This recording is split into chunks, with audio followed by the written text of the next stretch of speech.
Programming is made possible, in part, by the DeGrazia Gallery in the Sun on North Swan Road at Skyline. Local support for this program comes from Tucson Electric Power Company in cooperation with Tucson's Wildlife Rehabilitation Council. Tucson Electric Power Company urges you to call the Wildlife Helpline at 792-3947 if you find injured, sick, or dead wildlife.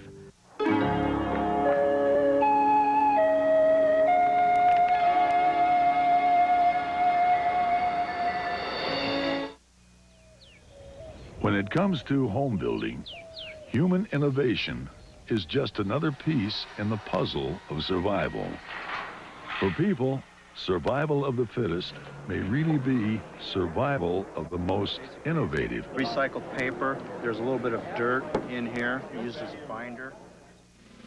Funding for The Desert Speaks has been provided by ASARCO Incorporated, celebrating a century of accomplishment as an international producer of copper.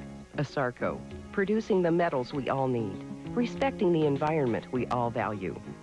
By the Arizona Game and Fish Department and Heritage Fund, managing Arizona's fish and wildlife resources as an enduring public trust, managing today for wildlife tomorrow and for generations yet to come. And by the Desert Program Partners and Arizona State Parks.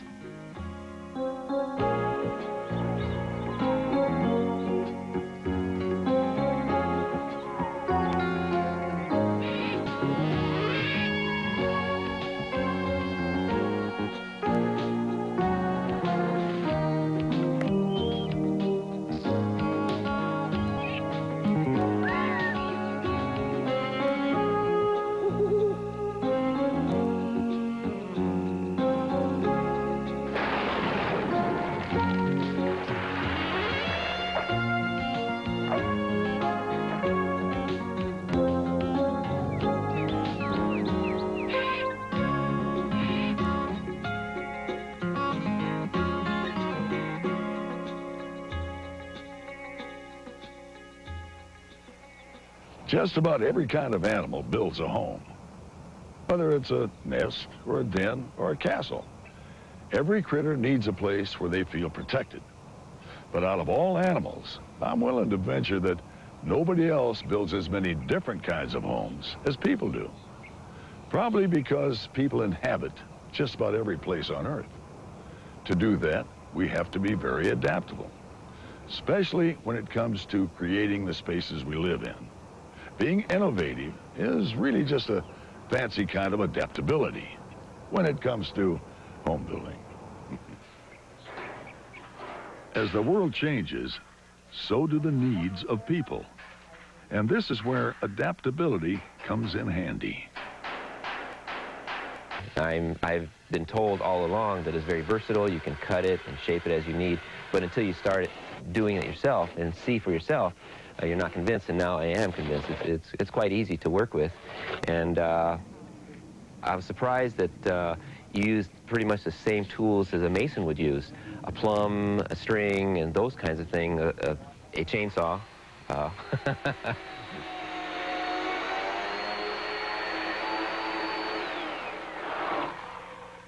My main concern, it's no different than building with any building material, that I remembered in time to include all the features I want to in the walls, the electrical ports, coax, computer hookups, those kinds of things, because once you pour the concrete, it's cast in concrete, so to speak.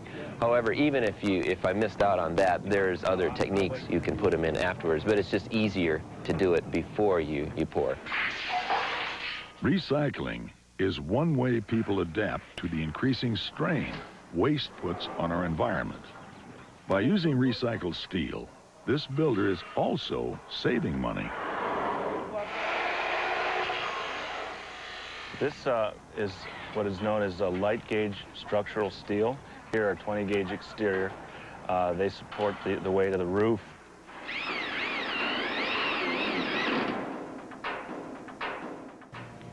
Typical Phoenix area concrete floor is about 4 inches thick. Ours is 6 inches, and we have ceramic tile on the surface. Now for our walls, we have a special product that's called an Integra Thermal Mass block wall. It's basically an H-shaped block, but the interior part of the block is thicker than the exterior. The thick interior portion stores heat. All the insulation in the thermal mass wall is sprayed in. So it has a very tight seal. There's no gain of heat through infiltration in this house. In the hot, arid areas like Phoenix and Tucson, you want to keep your structure in general from getting too hot.